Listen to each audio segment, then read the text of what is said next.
Ecuador. 8 horas con 17 minutos. En este su espacio Voces y Opiniones tenemos también a otro entrevistado para abordar un tema muy interesante y tiene que ver con la energía, el tema energético del país. Tenemos al ingeniero Jorge Jaramillo ya conectado a través de Zoom. En este su espacio Voces y Opiniones, ingeniero, bienvenido. Diana Holguín le saluda. ¿Cómo está? Muy buenos días. Aquí a las órdenes, trato de colaborar con ustedes. Un saludo a usted y a todos los que nos escuchen y nos vean. Gracias, ingeniero. Uno de los temas que queremos abordar con usted tiene que ver con la exportación de energía a Colombia. Pero antes de llegar a ese punto, creo que sí es importante conocer cuál es la situación actual de energía. El gobierno ya ha dicho que no van a haber apagones en este año, que ese tema está superado, pero desde el punto de vista técnico, ¿qué es lo que se debe considerar? Oh, sí, bueno, en ese aspecto el gobierno tiene parte de razón, ¿no? Todavía seguimos dependiendo de las lluvias. Recuerde cuando tuvimos déficits, apagones de 14 horas, había un déficit de 2.000 megavatios. Sí, el gobierno ha instalado aproximadamente 500 a 700 megavatios, es decir, igual va a haber un déficit. Si hoy hubiera una sequía total, hoy dejara de llover, recién en unos 3 a 4 meses tendríamos apagones, porque recordemos que en la central, en el complejo Paute, tenemos una gran piscina, por llamarlo así, que es la que nos permite tener reservas por meses de energía eléctrica. En conclusión, hoy estamos bien, creería que estaríamos sin ningún problema de apagones hasta junio o julio. ¿De qué dependerá terminar el año así? Que las condiciones climáticas se mantengan como hasta ahora. Específicamente dependemos del clima, ¿no? Todavía dependemos del clima, necesitamos mucha más energía térmica para que eso no sea así. Ahora, ¿cuál es el rol de la importación de Colombia, ¿no? ¿Qué porcentaje es el que nosotros recibimos de ese país y qué tan importante sigue siendo esa ayuda? Bueno, en estos momentos, a partir de la 12 de febrero, ya dejamos de recibir exportaciones en grandes volúmenes desde Colombia.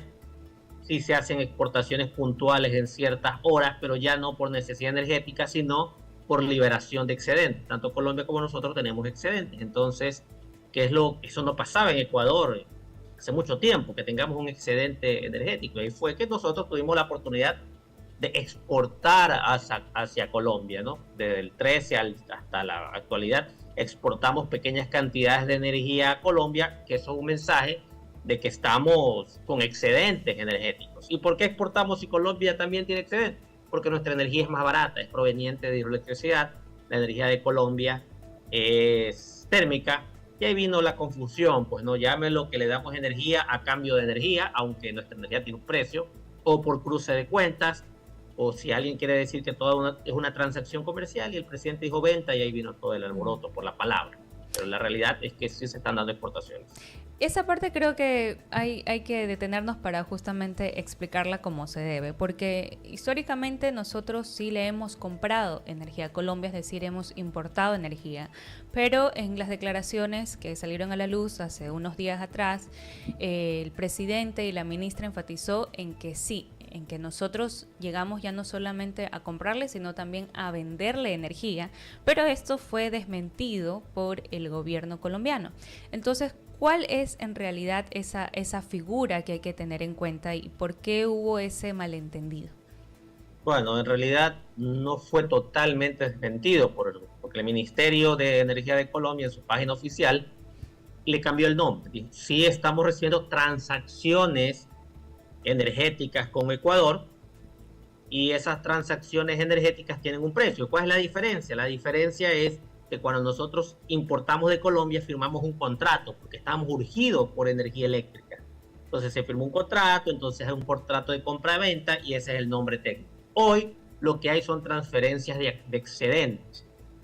Hay un convenio que se conoce como la CAN 816 de la Comunidad Andina de Naciones que obliga a los países que tengan excedentes, si es más barato esos excedentes que lo que se genera en el país vecino, se los den, se los exporten.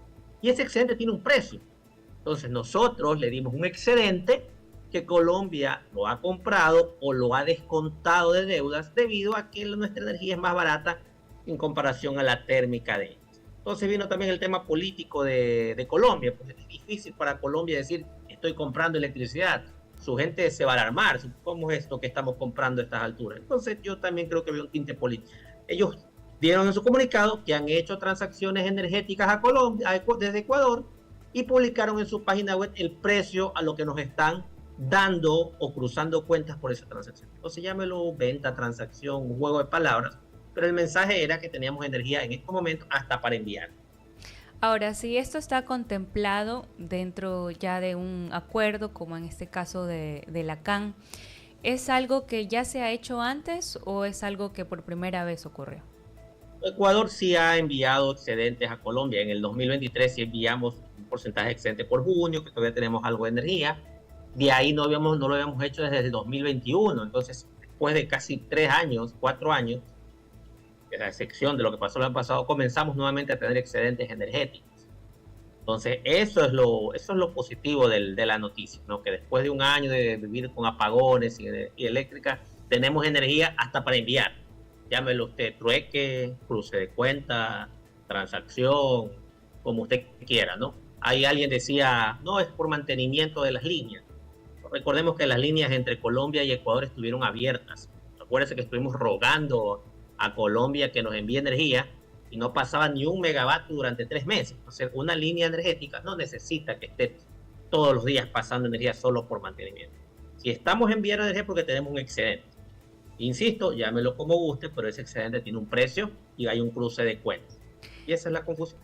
Es decir, que en este caso influyeron mucho las formas, ¿no? Porque se hablaba de exportación, en este caso puede ser una transacción, una transferencia de excedente, pero al fin y al cabo fue un envío de energía a ese país. Bueno, se puede hacer polémica por una palabra cuando el contexto es que tenemos energía hasta para regalar si quisiéramos después de estar sufriendo apagones, ya creo que ya era un tema más político que otra cosa. Ok, ¿y qué tanto debe estar la ciudadanía tranquila respecto a lo que pueda suceder desde el segundo semestre de este 2025? Porque obviamente hay ese temor de volver a pasar lo que ya vivimos en 2024. Claro, puede pasar lo que pasó en el 2024, por eso la ciudadanía tiene que estar tranquila, pero no confiada. Esa tranquilidad debe permitir que las familias, industrias, traten de tener ya sus soluciones alternativas de energía. ¿Por qué no pensar las familias clase media, media alta, que puedan hacer inversiones de $2,000, $3,000 hacia arriba en un sistema de respaldo de energía, paneles solares, baterías, para que su hogar deje de depender un poco de la energía eléctrica de las calles? O sea, yo sí creo que podemos estar tranquilos, que no va a haber apagones, pero no confiados. Y si podemos aportar las familias, paneles solares, por ejemplo, que no solamente nos genera un ahorro, sino que ayudamos al país porque dejamos de depender de su energía. Quizás un hogar no haga mucho, pero miles de hogares sí pueden ser un complemento de gente generando energía en su techo. Entonces, las familias asesórense, aportemos también en estas soluciones.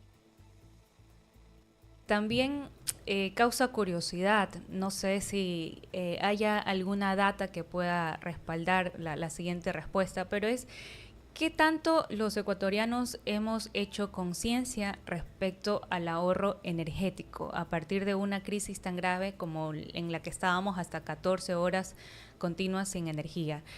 ¿Cree que la demanda como tal podría disminuir tomando en cuenta este tema de concientización o al contrario, quizás por los factores climáticos, el mismo calor y todo lo que conlleva, ha hecho que esto no haya arraigado tanto en la concientización de las personas y el consumo de energía se mantenga o suba? Claro, o sea, el ahorro energético debe venir de lado y lado, ¿no? También el Estado debería generar incentivos a ciertos equipos eléctricos más eficientes. Usted va a comprar un aire acondicionado inverter real, le cuesta el doble que un ecológico que lo saben vender, pero no son tan eficientes como un inverter. Pero quizás por los impuestos, todos los costos lo hacen inalcanzable. Y por otro lado, el ciudadano, ¿no? Tratar de ser eficiente, no solamente por un ahorro que necesita el país, sino también por el bolsillo. Pues. Si mis focos siguen siendo ahorradores, ¿por qué no irme a LED? Si mi equipo de refrigeración ya es un poquito antiguo y me doy cuenta que me consume mucho, ¿por qué no actualizarlo? Y si tengo un poco más de recursos, ¿por qué no buscar un inverter? Entonces, esta es una tarea de todos, ¿no? también el Estado ya deben incentivar mucho más, cambiar todas estas luces que tenemos aquí en la vía en el alumbrado público, sodio, consume mucha energía, irlas actualizando a LED. Es decir, hay que generar un ahorro en todo sentido, en la ciudadanía y también las empresas públicas, las empresas eléctricas. Y desde la observación, ingeniero Jaramillo, ¿usted considera que sí ha existido esa concientización o aún falta, no? Creo que la gente poco a poco está entendiendo lo que necesita el país, que es ahorro y prepararse.